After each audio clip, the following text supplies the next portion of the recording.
पाकिस्तान की तारीख में एक अनोखा केस सामने आया है जिसमें लाहौर हाई कोर्ट ने जिन्नात के खिलाफ मुकदमा दर्ज करने का हुक्म जारी किया है। ये हुक्म उस वक्त जारी किया गया जब हामद और सास की जानब से ये इल्ज़ाम लगाया गया कि उनकी बीवी और बहू को जिन्नात ने अगवा कर लिया है। इस वाक़या की तफसीलात कुछ यूँ हैं कि लाहौर के इलाके कना में एक फौजिया नामी खातून है। उस खातून की शादी लाहौर के ही एक शख्स रमज़ान से 2013 में होती है। शादी के बाद इस खातून के यहाँ यके बाद दिगरे 2 बच्चों की पैदाइश होती है।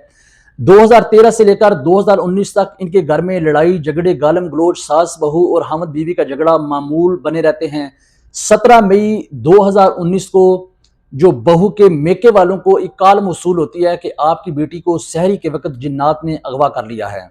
फौजिया के मेका वालों को मुतल्ला करने के बाद दोनों माँ बेटा लाहौर के मुकामी थाना में चले जाते हैं और वहां जाकर मुकदमा दर्ज करवाते हैं कि उनकी बीवी और बहू को जिन्नात ने अगवा कर लिया है।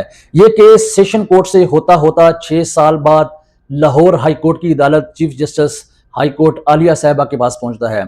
आलिया साहिबा ने जब पुलिस से इस्तफसार किया कि इस केस की तफसीलात क्या हैं, तो पुलिस ने बताया कि सास और हामद की जानिब से इल्ज़ाम है कि इनकी बहू और बीवी को जिन्नात ने अगवा किया है, जबकि फौजिया के मेके वालों का कहना है कि हमारी बेटी को जिन्नात ने अगवा नहीं किया बल्कि सास ससुर और हामद ने मुमकिन है अगवा किया हो या इसको ख़त्म कर दिया गया हो।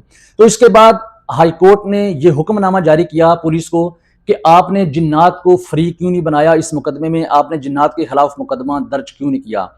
अब इस केस की तफसीलात कुछ यूँ हैं कि चीफ जस्टिस आलिया साहिबा के हुक्म के बाद जिन्नात के खिलाफ मुकदमा दर्ज कर लिया गया है और DIG इन्वेस्टिगेशन लाहौर की सरबराही में एक टीम तश्कील दे दी गई है जो कि मगविया को बाजियाब करेगी। इसमें CCD को भी शामिल किया गया है, CCD की भी मावनत ली गई है।